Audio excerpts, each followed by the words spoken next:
Hello to my earth signs Capricorn, Taurus and Virgo. Welcome to the Pisces new moon.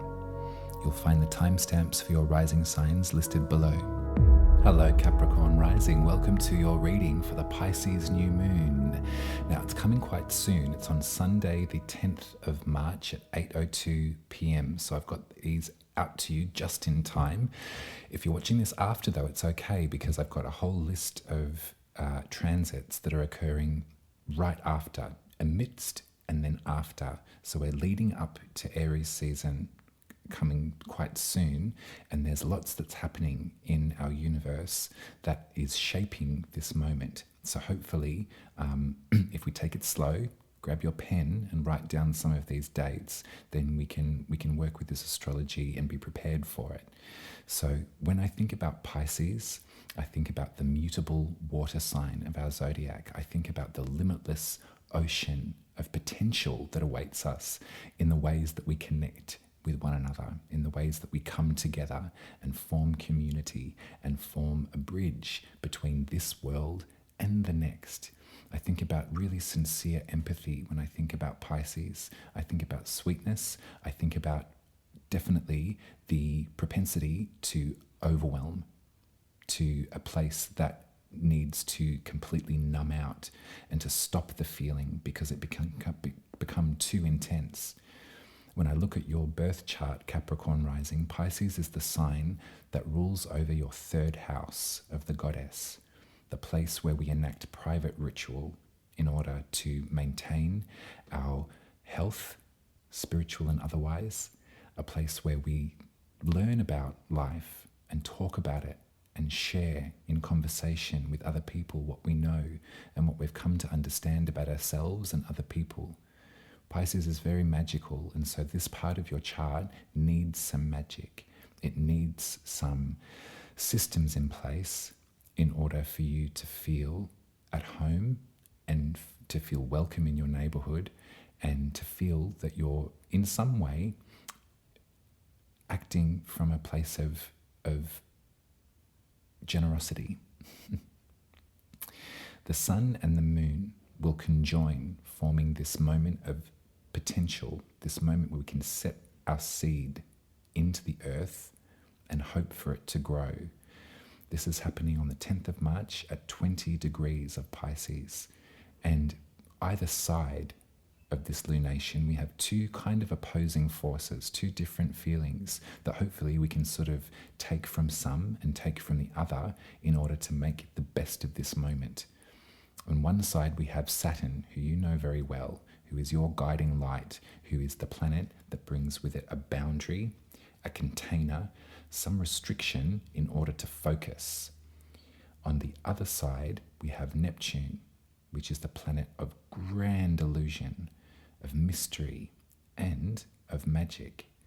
And so when thinking about these two opposing forces in a place so potent as the house of the goddess, I wonder what we can hope for. I wonder what we can learn from repetition and learn from rehearsal and practice.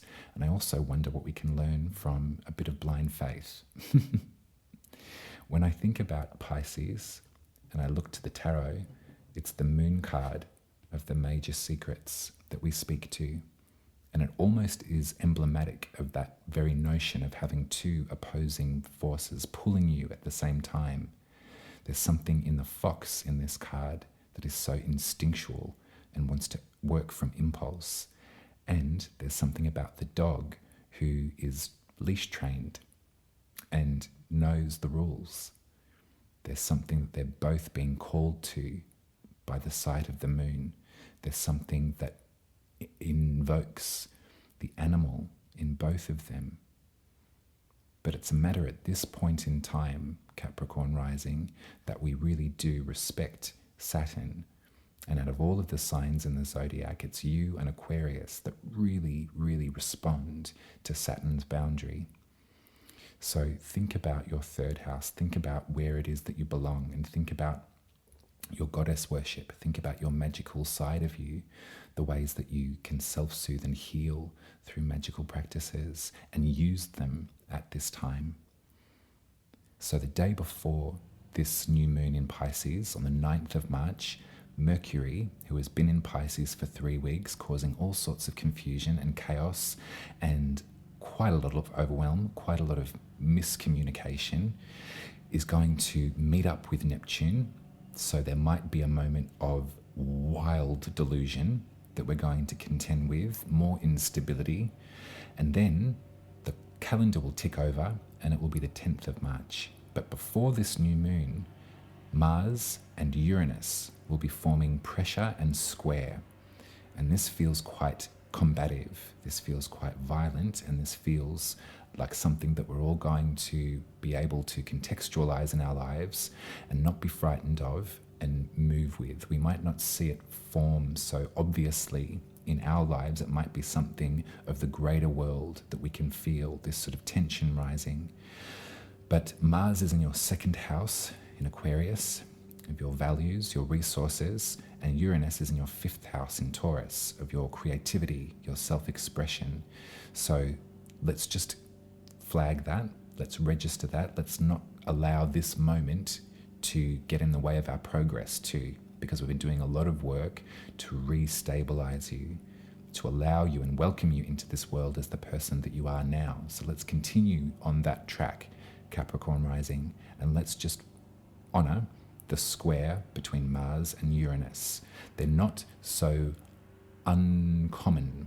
They do happen semi-regularly, but it's just at this moment that you can probably feel the rebellion or the revolution that Uranus wants and yearns for, to be pressurized by something so combative as Mars at this time, between your values and your access to material safety and stability and your creativity.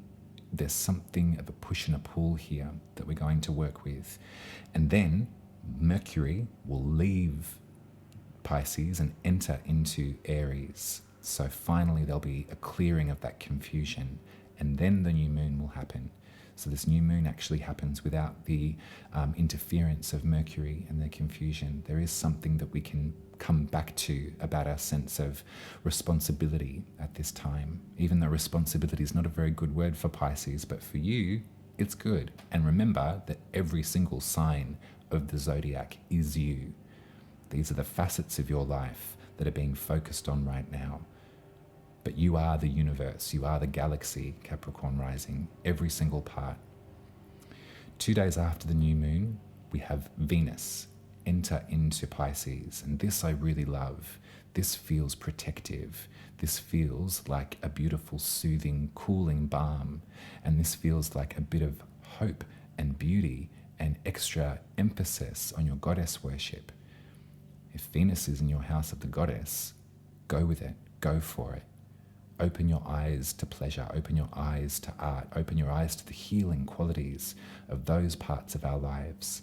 Might seem frivolous right now, and a lot of people I know that are creatively minded are feeling quite frivolous, or feeling that their work at present needs to be focused elsewhere, because there's so much that needs to be looked at and needs to be changed. There is little room for pleasure. But if we lose pleasure, if we lose creativity, if we lose our access to our goddess, then we're all in a lot of trouble. So I would highly recommend that you use the next 3 weeks from the 12th of March in conversation with Venus, the Empress in the tarot, actually, if you can remember the Empress. Okay, so then on the 17th of March, the Sun will meet up with Neptune. So there's going to be a spotlight on the magician, on the magic, on the intuition. I would encourage this as a moment for you to really zoom in to your body and the messages, and also to your magic and the hope that that facet of your life can bring. And then on the 20th of March, the Sun will enter into Aries. And so we begin the new zodiac year. We start afresh. If we think about Pisces as like a cumulative feeling, the ultimate ending, then Aries is the ultimate beginning. And so if New Year's didn't cut it for you, if the Chinese Lunar New Year didn't cut it for you, then you can focus on this, the 20th of March, as us starting afresh. And then, the day after, on the 21st of March, Mercury will have met up with Chiron, our wounded healer in Aries, in your fourth house of your roots, your belonging, your safety in this life. And so all of that excavation that we're entering into about your structure is coming into fore, and there might be some information that Mercury can glean or share with you about where some of these unhealthy roots are laying in your life and how we can tend to them. Everything is fixable, Capricorn Rising. Everything is. There's a solution for every problem that we have. I would encourage you to remember that, and I'd encourage you at this time to really listen to your gut. Trust what your tummy is telling you. Let's get some tarot. For the next lunation on the calendar is going to be eclipse. It's going to be an eclipse in Libra. And so astrologically, we are reminded of October of last year, and we are reminded of the journey of the planets and of the stars, and how our present is linked to our past and also to our future, and how we can move forward together, and how we can listen to one another and hear one another's pain and find solutions together for that pain moving forward. Eclipses are tricky times. I understand that to be so literal in my life, and I hope that I'm not reading too much into it, and I don't feel at the mercy of eclipses either, or any astrology. I use this work as an incredible tool for context and meditation, because when my life becomes like it's out of control and I feel anxious, the language of astrology brings me back to earth and gives me sometimes even just 20 minutes of reflection and a reminder that in this moment I'm safe.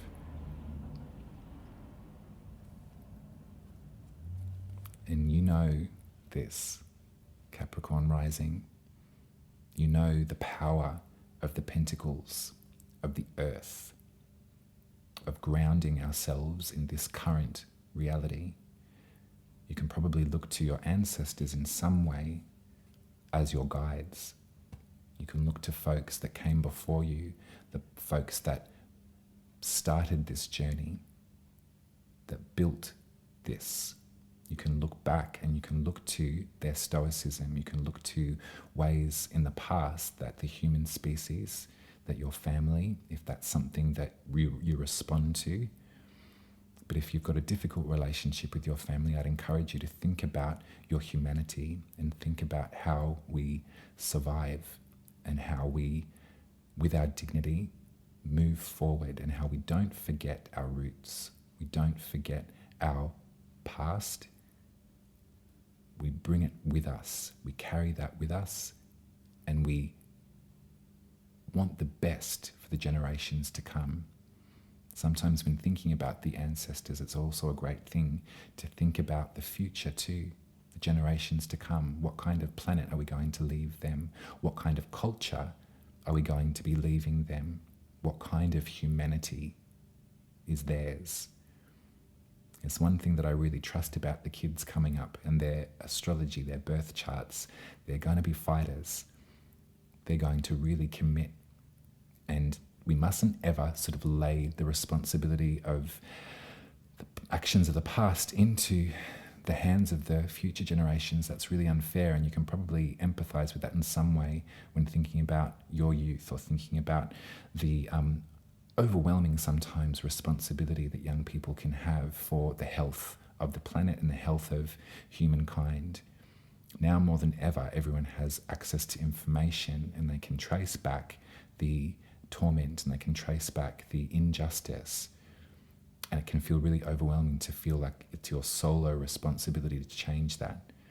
We've got to teach them, as we can teach ourselves, that this is a collective effort. This is a group. There are many of us that are needing to make changes in our lives, in our relationships, in the way that we interact with one another, in the grander human scope. because whatever this moment brings with it, Capricorn Rising, whatever tremors, whatever destruction, whatever grief and fear and sorrow, we've got to hold hands through it and we've got to stick together. We'll speak when the time is right, and we're going to act when the time is right. There's a lot of pressure to speak to certain aspects of life at the moment. So much pressure to, with our voices, to reveal, to rise up. There's so much to be said for our actions at this time, in our waking world, in our living lives. How are your relationships operating? What conversations are you having with people that you love, people in your local, wider community? How are you coming together and protecting those that are vulnerable at this time, or sharing your resources with those that are vulnerable at this time? There's a lot of noise at the moment, but there's also a lot of grand action that's happening that is not being so immediately publicized. So think about that when thinking about your third house of the goddess, and thinking about the ways in which you provide comfort for one another in private moments, the way that you come together over a meal, come together and share feelings, share your empathy with one another. These are acts of bravery at this time, especially when it might feel that you'd like to close the blinds forever and never see anyone ever again.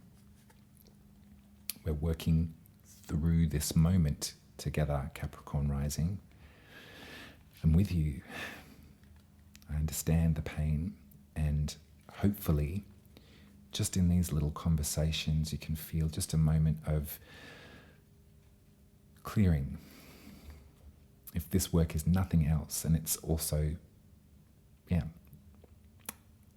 if all you get from this work is just 15 minutes to breathe out, then I'm happy for that. I'm really glad for that. Pisces wants to love. Pisces knows what love is, and Pisces is unafraid to do so. So I'd recommend that you follow that part of your chart at this new moon. Follow that part that's inside of you. Much love. Thank you for being here with me. If you're still here, please put a mermaid in the comments. That would be amazing, Capricorn Rising, in honor of Pisces. And I'd also like for you to, maybe if you've got the energy, just think about the ways in which you'd like to interact with my work moving forward. We're entering into the new zodiac year, and I want to diversify. I don't want for this rhythmic repetition that I've been committed to fall stale. I want to expand this, and I want to provide more of what I know with you and interact. So if you've got any suggestions as to what you might like to learn about in reference to your chart, or in reference to these topics, what I know of the tarot, what I know of astrology, let me know how we can expand together. If you'd like me to draw your birth chart and read it, you can head to umaruby.com, and I will be happy to talk to you over Zoom about your personal astrology. If I have spoken to you before and you'd like to see me again, head to the Back for More tab of Uma Ruby, and you can choose a magic, truth, growth, love, or femme reading. There's some collages that I've made over there, and some reading prompts, some song lyrics that might tweak your interest too. If you'd like to support my work financially, head to buymeacoffee.com/umaruby, and you can throw some money in the tip jar, or you can subscribe for $10 Australian a month if you've got the budget. I'll be with you in the lead up to eclipse season. All right, Capricorn Rising, got these ones out just in time, but remember, if it's after the fact of this moon, you've still got room enough to make your wishes, to sow your seeds in the house of the goddess. And also, we're going to hold hands together through this eclipse phenomena that is going to be okay. Much love, Capricorn Rising.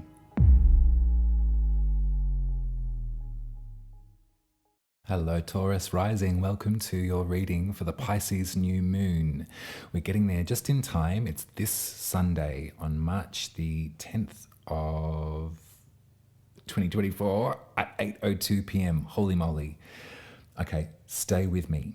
I completely understand the confusion of this moment. I completely understand.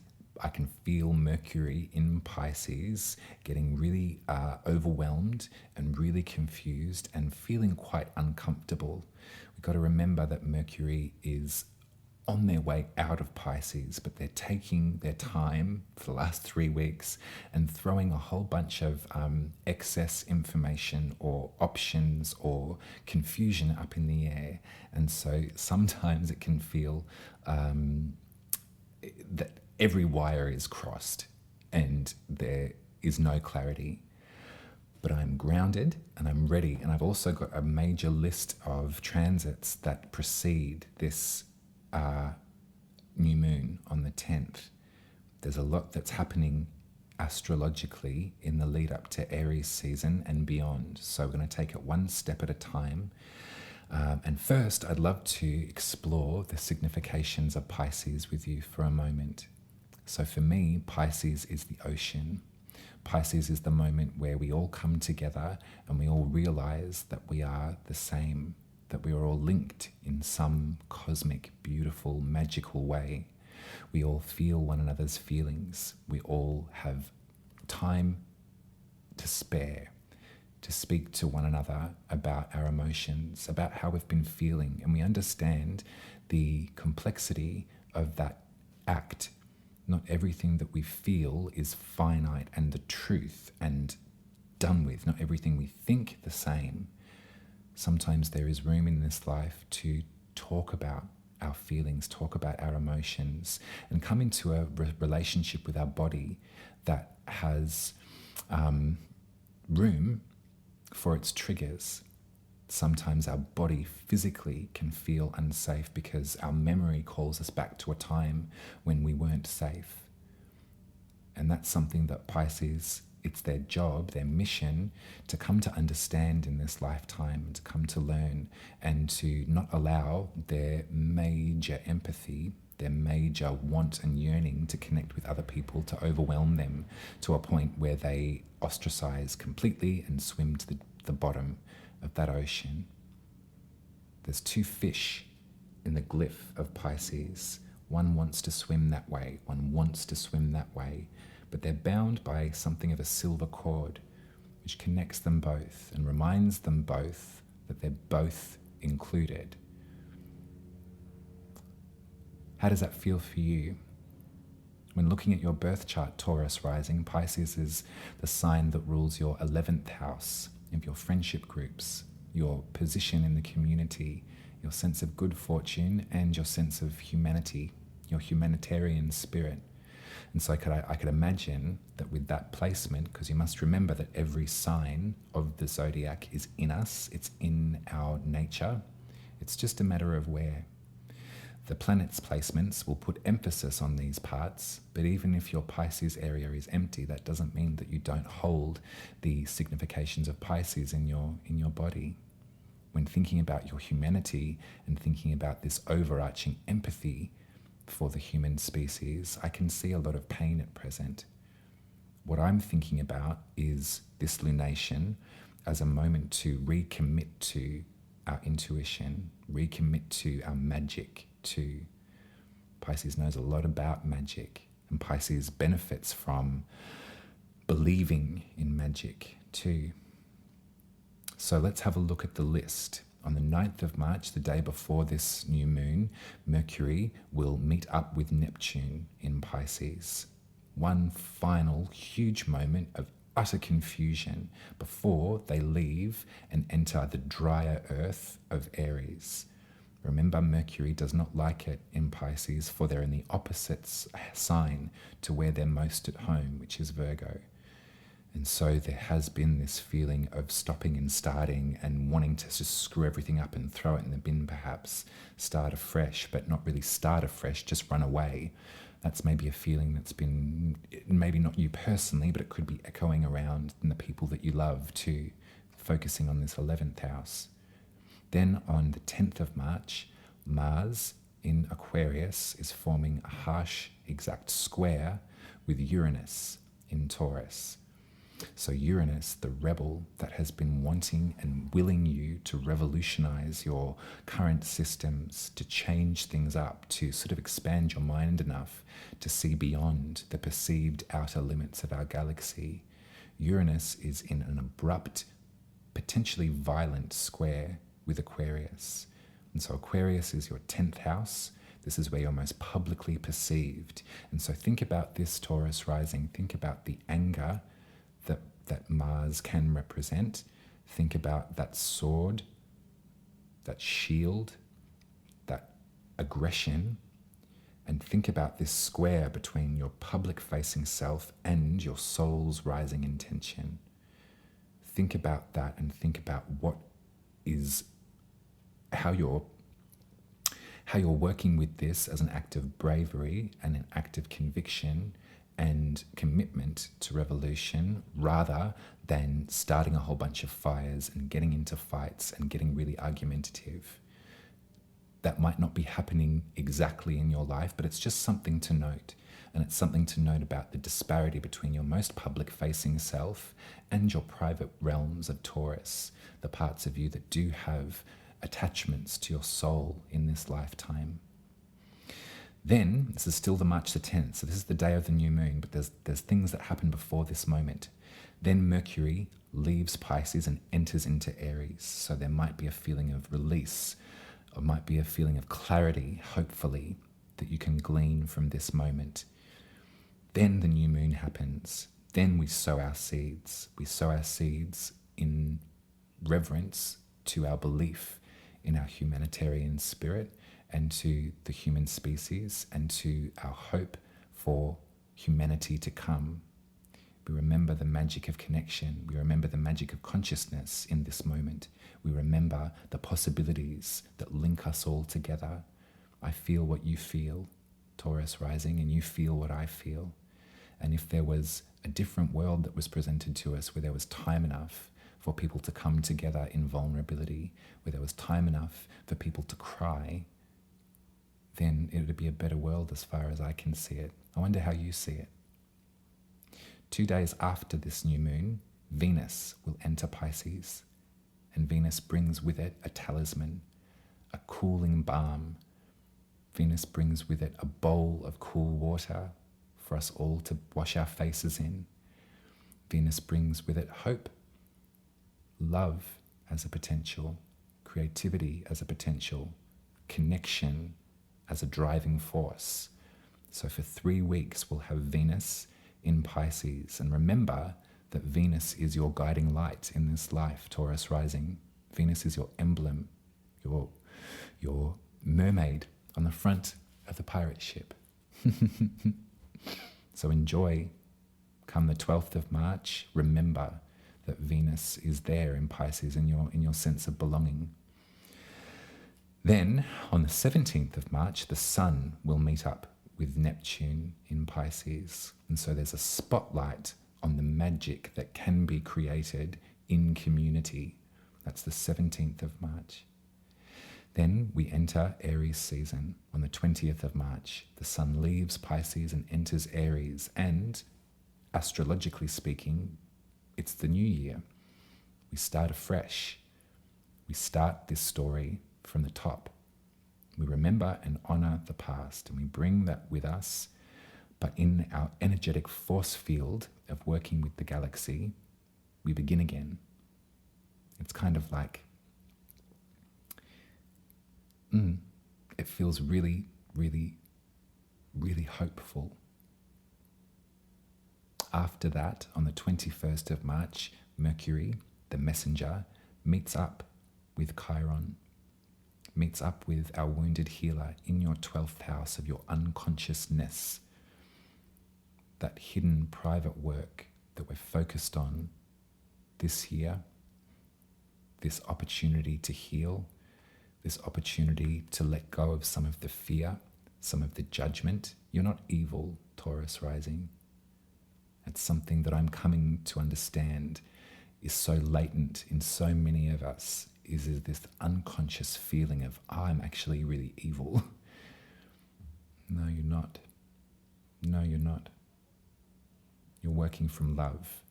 You're working from pleasure. You're creating in this life to have that affect other people and to make them feel safe and make them feel good. We want people to feel good, don't we? Then we enter eclipse season, and I'll save the eclipse season information for the next horoscope.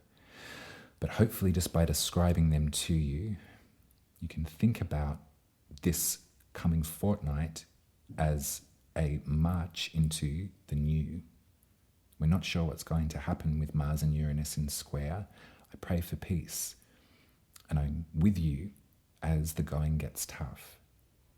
When I think about Saturn in Pisces, I think from March of last year to this year, the current journey of Saturn through Pisces that will leave in 2025.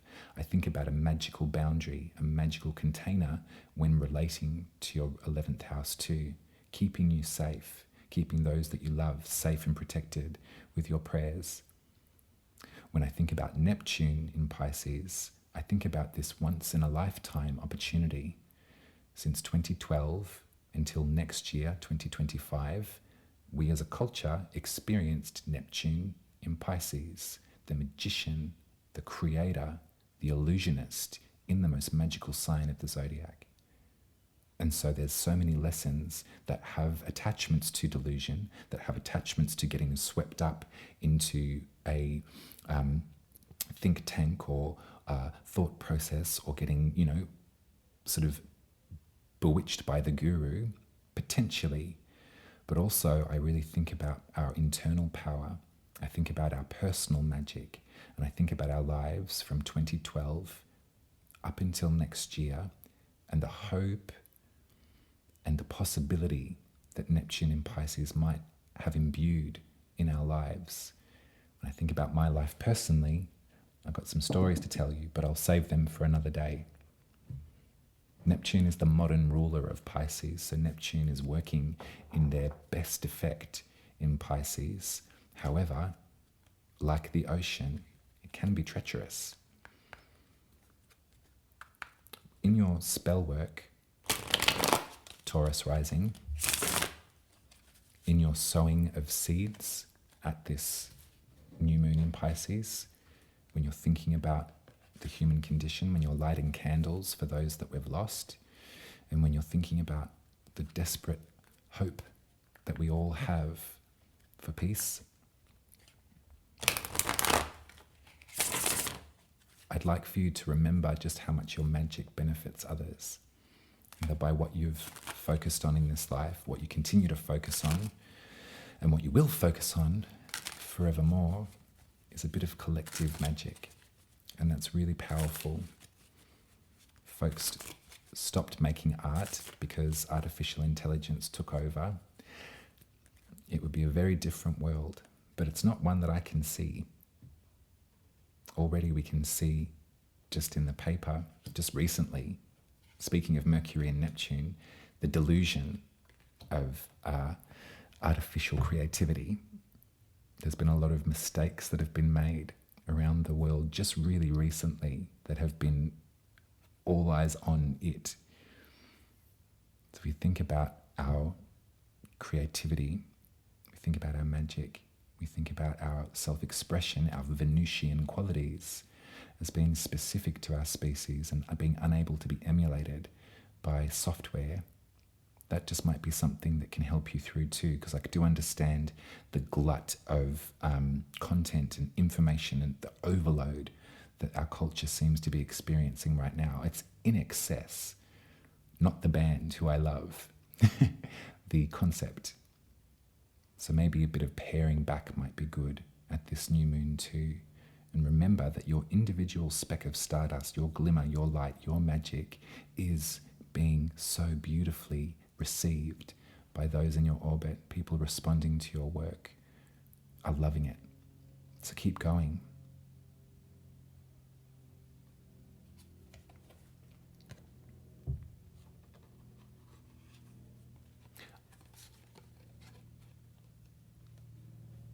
Okay, in your magical work, Taurus Rising, and working with such huge, dominating Piscean energy for the past month or so,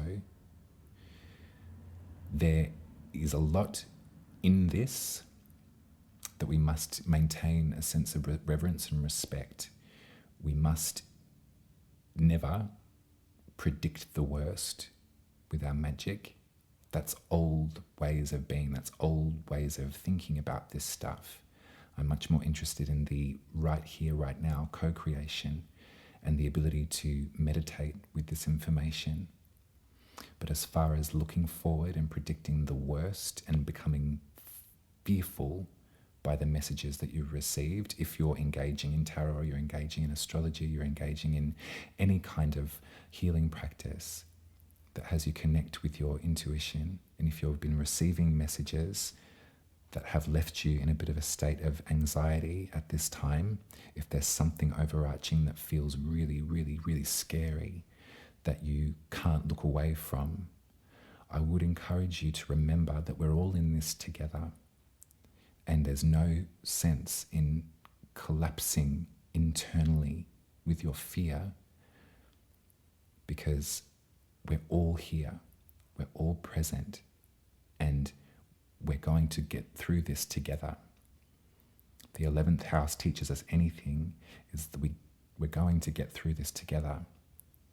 So when approaching your messaging services, I'd really encourage you to be soft with it and to set it down for a time if it's become too overwhelming. Pisces gives us the option that we can excavate further. Neptune does too. But we can't let ourselves get swamped by paranoia. We're here together in this 11th house of yours, and we're going to get through this together in this 11th house of yours. So with this magical messaging, with this ritual, this prayer that you've been giving out to everybody over time, and learning more about astrology, learning more about what we're stepping into, I'd encourage you to keep the boundary of Saturn with you at this time. Remember that this is specific to this moment. We have the opportunity for a magical ring of salt, a magical boundary at this time with Saturn in Pisces. We have this container that will keep us safe at this time, Taurus Rising. Neptune and Saturn will leave concurrently. A matter of months, they both sort of leave the sign Pisces. It's happening for some purpose, I would think it. So we don't get overwhelmed by Neptune, so we don't disappear into paranoia or into self-aggrandizing as well. As much as I fully respect everybody's spirituality and everybody's access to this information, there's something of separation in the language of ascending and leaving others behind that I don't jive with. Heaven could be here right on planet Earth if we stick together and if we are kind to one another here and now. Who knows what happens in the next life or lives beyond, dimensions beyond. It's nice to think about. It's also nice to feel the earth beneath your feet and the warmth of embrace from those that you love. So absorb as much as you need to, learn about whatever you need to, but keep 2 feet on the ground here. As scary as it can sometimes feel, Taurus Rising, I believe that we're all here for some kind of purpose to witness this. And it is affecting us. It's how we allow it to affect us that makes the difference. How we allow our hearts to open up. How we change our habits, change our lives in order to respect this earth too. You're a good person. You're focused on love. You're focused on growth. So keep doing that. And as far as seeing into the next galaxy, if it's appealing to you, you can. I'll be waiting for you here on planet Earth. Much love, Taurus Rising. If you're still here with me, please put a mermaid in the comments in honor of Pisces. That would be beautiful. If you'd like me to draw your birth chart and read it to you, you can go to umaruby.com. That's an example there. Head to my website, umaruby, and we can make an appointment to be together, and I'll take you on a journey through your personal astrology. If you have spoken to me before and you'd like another reading, head to the Back for More tab on my website, and you can choose a magic, truth, growth, love, or femme reading. There's 5 different options there, and we'll look at the current transits, how they're affecting your chart, and also we'll delve quite deeply into our intuitive connection with the tarot too. Much love to you, Taurus. I'll speak to you in the lead up to eclipse season. Remember that the next lunation after this is a lunar eclipse in Libra, and we'll prepare for that. And I love you, and I'll speak to you very soon. You can subscribe to my work at Buy Me a Coffee. You can also put some money in the tip jar there if you can afford it. Take good care. Bye. Hello, Virgo Rising. Welcome to your reading for the Pisces new moon. Got there just in time. It's happening this Sunday, the 10th of March at 8:02 p.m. if you're in the southern hemisphere with me. So if you're watching this after the fact, it's okay, because I've got a lot of other transits in the lead up to Aries season that I've prepared for this reading. It does feel quite thick at the moment. It does feel quite confusing, and we can probably start to look at the effects of Mercury in Pisces over the last several weeks to discuss that. Mercury, the planet, is not at home in Pisces. They're incredibly uncomfortable. They feel very unsafe because they'd much prefer to be in your house, your world, Virgo. Mercury is one of the planets that rules your sign, the sign of information and understanding, lessons, rules. And so in Pisces, there's a feeling of getting it wrong, or a feeling of not understanding or confusing, getting wires crossed. And so looking at your birth chart, which is the major focus of this particular reading, we're looking at your 7th house, which is where you relate to other people, where your lovers lay, and where your nearest and dearest belong in the sign of Pisces. And this isn't to say they all need to be Pisces. This is actually to sort of maybe further expand and express the way that you relate to other people. Remember that every single sign in the zodiac has a part to play in our life. We are all of them. We can embody all of their attributes. It's a matter of where that makes the difference. So because you're a Virgo rising, and the sign of the zodiac that was cresting the eastern horizon, the moment that you took your first breath was Virgo, that means that Virgo is your first house, and the signs preceding each take up one of the other houses. And Pisces is your 7th. So when I think about Pisces, I think about mutable water. I think about the ocean. I think about the potential, psychically or otherwise, that we connect to each other. I think about those beautiful synchronicities in life where you think that you can read someone, you can read their mind, you can read how they're feeling, and they can do that to you too. There's certain relationships in your 7th house, Virgo rising, that you go to connect. You go to because these people understand you implicitly. They know where you've come from, where you've been, where you're going, and they love you for it, and they want to encourage you on that. There is something intuitive about these connections too. There's something about Virgo risings that use their body in order to trust rather than their mind. They really do want to feel out the physical connection, the emotional connection with people that they'll let in. And they also do have a great skill for deflecting potential danger in relationships too. That intuition, again, that Pisces is so versed in, can aid you in deflecting folks that might cause you harm or that their energy is not required at this time. And so thinking about your 7th house in this reading, Virgo Rising, a new moon is also a great time to sow seeds, to plant potential, to hope in this area of our chart. So thinking about your relationships, plant the seed on the 10th of March. Hope for growth, hope for connection at this time. But let's think about this list of transits. So the day before, on the 9th of March, is when Mercury in Pisces meets up with Neptune in Pisces. And so Neptune is the lord of the sea. Neptune is the great illusionist of the zodiac. There's a lot of magic, there's a lot of potential for delusion with Neptune. So in this information that Mercury's been challenged with and trying to balance out, trying to find grounding with this overload of info, there may be a moment right before this new moon where you think that you have the answer, but it's in fact wrong.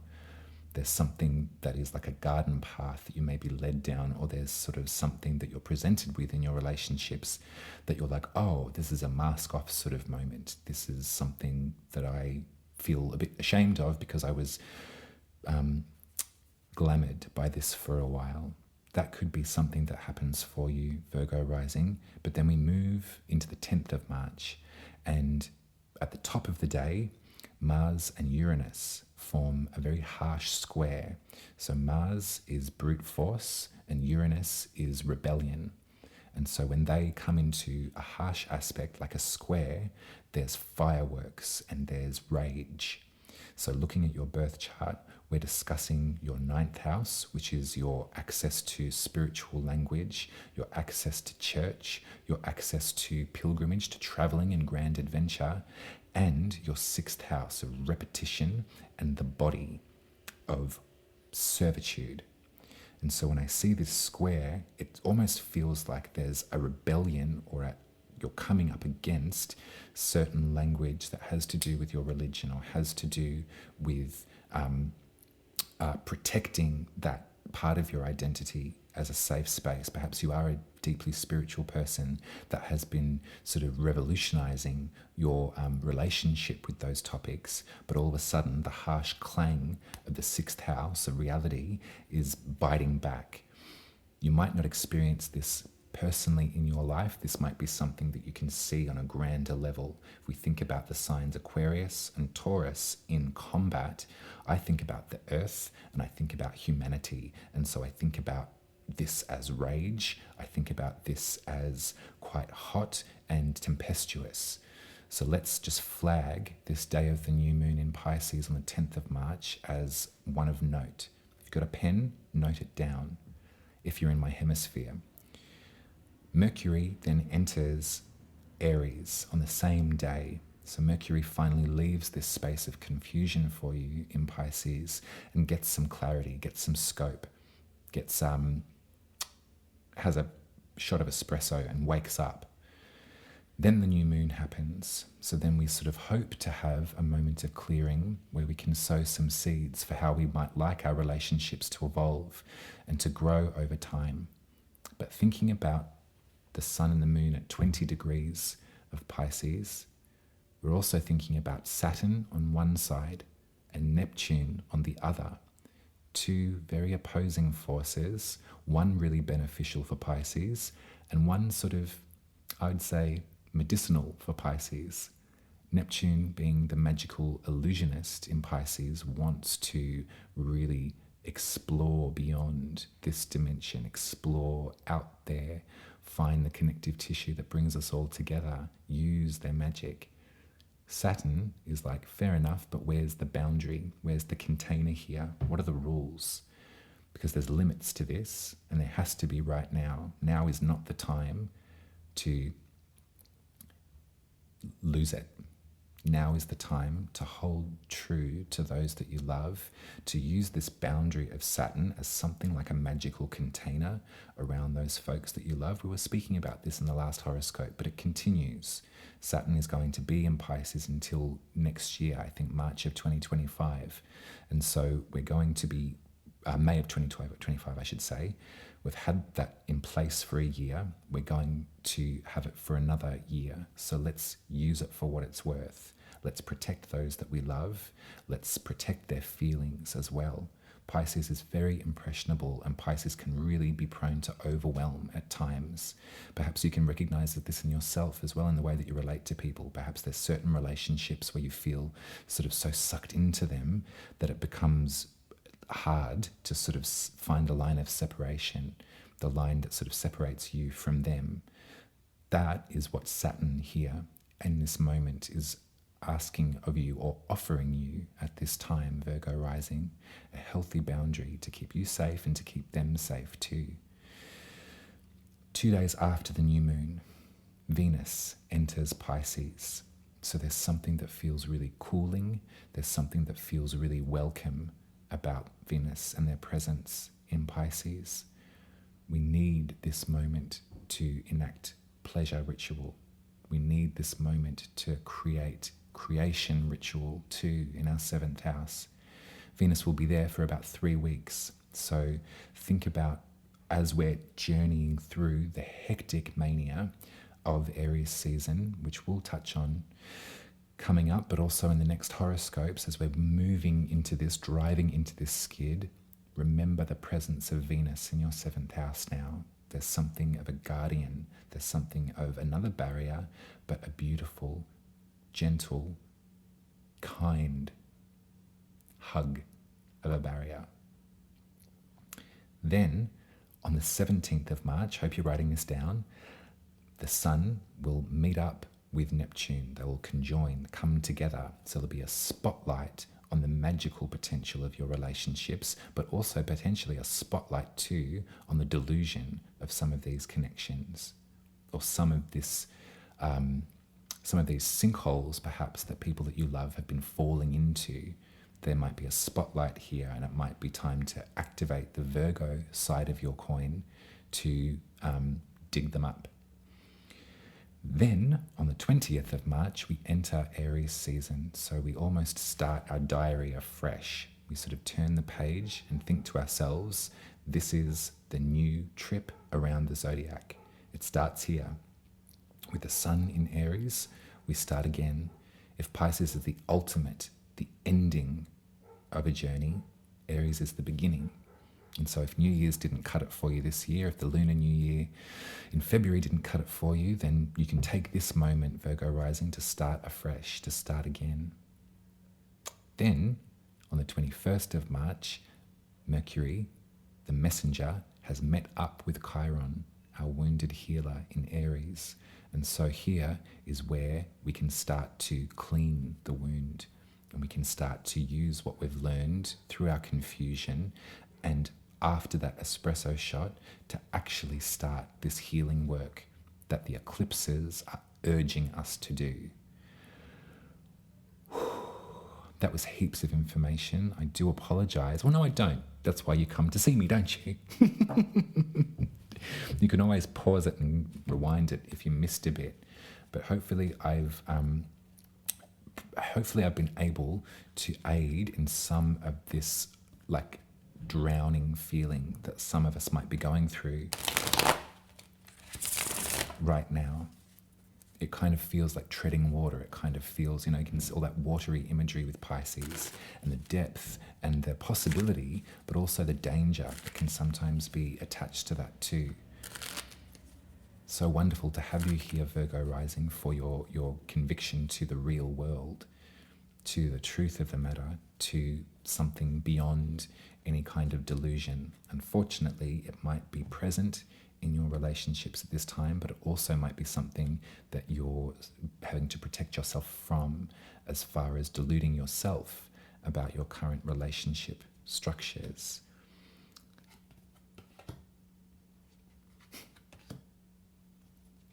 There you are. There's the hermit. There's the one that holds the star in their lantern. There's the one that takes time, that creates magical boundaries as a matter of routine. There is someone who's completely at home in their own company, completely at home in their office, their library, doing the work, finding the patterns, listening to a lot of the magical humigumi that can sometimes permeate our community, and being like, yep, okay, fine, but what does that actually mean? How can I actually bring this down to earth? There is someone very bright and very bold and very attractive that is standing in the center of this for me, for you. There's someone here that has a great knowledge and a great access to their magical potential, to their fire, to the way that they've managed to contain their fire to a point of mastery. And this is the individual that I'd like you to focus on, Virgo Rising. This is something that is going to help you as we take this deep dive. Because now it's time to be the hanged one. It's time to sort of feel ourselves suspended in motion, and rather than cloying and clamoring to break the water, to break the surface, to get to the top, there might be something here about hanging upside down and feeling bound, feeling powerless, but then really dropping into the mystery of that, letting go of control to a point where everything opens up for you. This is difficult astrology, can't be denied. We're moving into eclipse season, we're moving into enforced shedding, we're moving into moments of injustice. The next eclipse is a lunar eclipse in Libra. And so we will be reminded as a collective of our time in October of last year. That was when the last eclipse in Libra occurred. And so we go backwards to go forwards. And in this moment, it's imperative that you surround yourself with magical protection from folks that are strong and are brave and are beautiful and are serene, so you can continue to do your work, so you don't drown in the immense emotion of it all. And when you find that moment of synergy in your perceived powerlessness, hopefully your heart will open up and you can see that everyone's just trying their hardest to make sense of the current moment. And a lot of folks are saying the wrong thing, and a lot of folks are not saying anything. You don't have to feel pressured to say anything to Virgo Rising. It's how we act in this life that makes the difference. And I think that that's coming really, really, really into my conscious awareness. It's all well and good to be the voice, but if your voice is taken away at this time, it's how we act in our community and how we listen to our friends and provide safe spaces for those that we love to land and have them tell us how they've been feeling.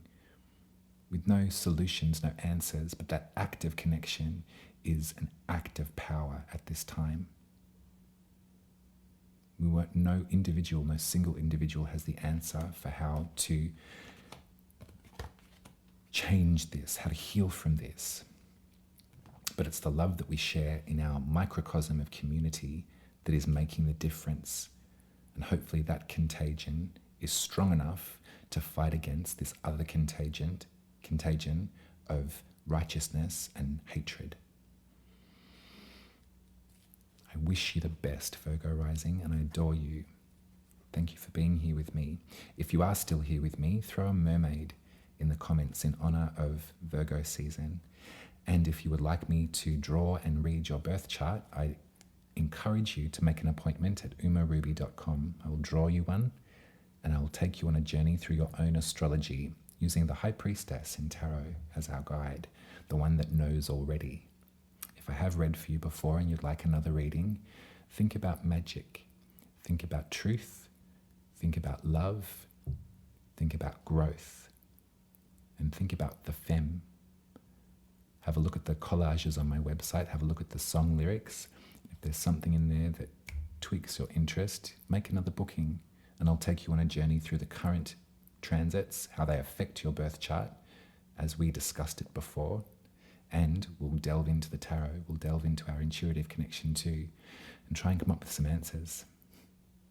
Much love to you. You can support my work at buymeacoffee.com/Umaruby. And I will be with you in good time and preparation as we enter into eclipse season.